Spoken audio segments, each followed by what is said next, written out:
Hi hello నమస్తే, నేను మీ Kittu. Welcome to 100 TV. Jogi Ramesh కుమారుడు జోగి రాజీవ్ గారిని ఏసీబీ పోలీసులు అరెస్ట్ చేయడం జరిగింది. ఎందుకు అరెస్ట్ చేశారనే విషయాల్లోకి వెళ్తే అగ్రిగోల్డ్ భూముల వ్యవహారంలో అరెస్ట్ చేయడం జరిగింది. ఈ వ్యవహారం వెనకాల అసలు నేను ఏ తప్పు చేయలేదు, ఏదైతే ప్రతిపక్షాల కుట్ర, అధికార పక్షం వాళ్ళు కక్ష సాధింపు చర్యకు మా నాన్న మీద ఉన్న గర్జుతోటి ఈరోజు నాపై కేసు పెట్టడం జరిగింది, అందుకే నన్ను పోలీసులు పట్టుకెళ్తున్నారని రాజీవ్ గారు సంచలన వ్యాఖ్యలు చేయడం జరిగింది. ఈ వ్యాఖ్యల గురించి మనతో పాటు స్పందించేందుకు ప్రముఖ సీనియర్ జర్నలిస్ట్ మహేష్ గారు మనతో ఉన్నారు. ఆయనతో మాట్లాడదాం. నమస్తే మహేష్ గారు. నమస్తే. ఇది కక్ష సాధింపు చర్య అనుకోవాలా, లేకపోతే నిజంగానే వీళ్ళు ఇలాంటి అక్రమాలు చేశారా అని అనుకోవాలా మహేష్ గారు? ఎంతవరకు వాస్తవం అంటారు ఇది? ఇప్పుడు ఇది కక్ష సాధింపు చర్యగా అనుకుంటే ఇప్పుడు టీడీపీ వాళ్ళు, అది కూటమి ప్రభుత్వం కేసు వాళ్ళు ఇప్పుడు పెట్టి కొత్తగా చేస్తే మనం అలా అనుకునే అవకాశం ఉంది, కానీ దీనిలో అదైతే అంతగా కనబడట్లేదు. గత మన అగ్రిగోల్డ్ భూముల విషయం అంబాపురం అనే గ్రామంలో, విజయవాడకి దగ్గర అంబాపురం అనే గ్రామంలో ఈ అగ్రిగోల్డ్ భూములు సంస్థకు చెందిన భూములు ఉన్నాయి. అందులో సర్వే నెంబర్ 69/2 ఏదో దానిలో ఒక 2160 గజాలేమో ప్లాట్లు వేసిన ల్యాండ్ ఉంది.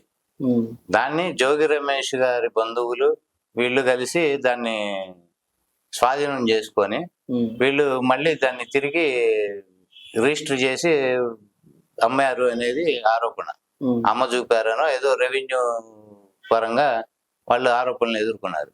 అయితే గత 1 సంవత్సరం 2 సంవత్సరాల క్రితం అగ్రిగోల్డ్ యాజమాన్యము ప్లస్ అక్కడ లోకల్ గా ఉన్న తెలుగుదేశం పార్టీకి చెందిన వాళ్ళ నాయకులు ఆ రోజే కేసు వీళ్ళ మీద పెట్టడం జరిగింది.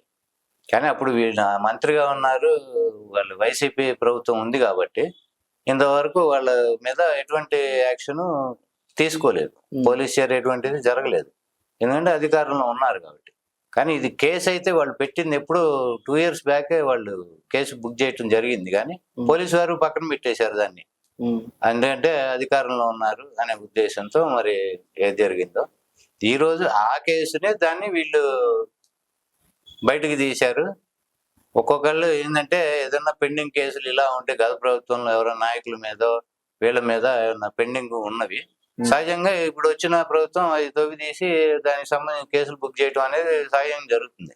ఇప్పుడు మన కూటమి ప్రభుత్వం వచ్చిన తర్వాత ఈ 2 నెలల కాలంలో దాడులే జరిగినాయి చాలా. అటువంటిది నాయకుల మీద దాడుల కన్నా ఈ కేసులు బుక్ చేస్తారు, కార్యకర్తల మీద దాడులు చేస్తారు ఏ ప్రభుత్వం అయినా.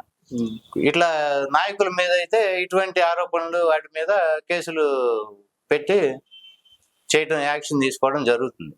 అయితే ఈ ఏసీబీ అధికారులు వాళ్ళ ఉదయం 5 గంటలకి వెళ్ళి కొన్ని పత్రాలు ఏవో స్వాధీనం చేసుకున్నారు, డాక్యుమెంట్స్ అని మనం విన్నాము. ఆ ఉద్దేశంతో వీళ్ళు ఆ అభియోగం మీద ఈయన జోగి రమేష్ కుమారుడు రాజీవ్ని అరెస్ట్ చేశారు. అలాగే ఆయన A1గా ఉన్నారు ఆ కేసులో. వీళ్ళు మా నాన్నగారి మీద కక్ష నా మీద తీర్చుకోవడం అంటే అది ఎప్పుడో పెట్టిన కేసు, బాధితులు పెట్టారు. అందులో ఈయన A1గా ఆ రోజు నుంచే ఉన్నాడు, కానీ చర్య లేదు. ఈ రోజు ఈయన్ని దీని మీద అరెస్ట్ చేయడం జరిగింది. అలానే జోగి రమేష్ గారి బాబాయ్ వెంకటేశ్వరరావు అని ఆయన A2, ఈయన సొంత బాబాయ్, ఆయన A2గా పెట్టారు, ఆయన్ని కూడా అరెస్ట్ చేశారు. ఇట్లా ఇంకా ఉన్నారు ఒక 7 మంది. ఇదే కేసు విషయంలో మొన్న రీసెంట్ గా 7 ప్రభుత్వ ఉద్యోగుల్ని సస్పెండ్ చేయడం కూడా జరిగింది.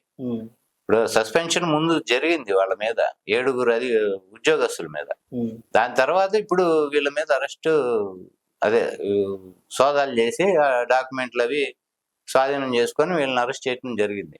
కాబట్టి దీనిలో ఏంటంటే కక్ష సాధింపు అనేది అయితే మనం అనుకోవడానికి ఏం కనబడట్లేదు, కానీ ఆల్రెడీ వీళ్ళ బంధువులు వీళ్ళు ఇన్వాల్వ్ అయ్యి దాన్ని ఏదో జరిగింది స్కామ్ అనేది మాత్రం మనం అయితే అనుకోవాలి. ఇప్పుడు ఇంట్లో ఉన్న వాళ్ళని తీసుకొచ్చి ఓవర్ నైట్ అరెస్ట్ చేయటము, సోదాలు చేయటం అనేది అభియోగం ఉంటేనే కదా. ఆ అభియోగం కూడా ఎప్పుడు చేయాలి? ఇప్పుడు నేను కేసు పెట్టినా ఏదైనా మనం ఒక ఆధారం అనేది చూపించి ఈ రకంగా చేశారు, ఇది ఆధారం అని కేసు పెడితే అప్పుడు పోలీసు వారు కేసు తీసుకుంటారు. ఇప్పుడు ఆ ఆధారం అనేది లేకుండా, ఇప్పుడు ఆయన మాజీ మంత్రి, వారి ఇంటి మీద అయితే వీళ్ళు రైడ్ చేసే అవకాశం లేదు కదా. బలంగా ఏదో ఆధారం ఉంటేనే చేస్తారు. అది నిప్పు లేనిది పొగరాదు అంటారు, అలాగా. ఉమ్, అది వీళ్ళ ఇన్వాల్వ్మెంట్ అయితే కొంత ఉన్నట్టే కనబడుతుంది. ఉమ్. మరి కక్ష సాధింపు అయితే మనం అనుకోవటం, కక్ష సాధింపుగా అయితే ఇది లేదు. ఓకే మహేష్ గారు, థ్యాంక్ యూ.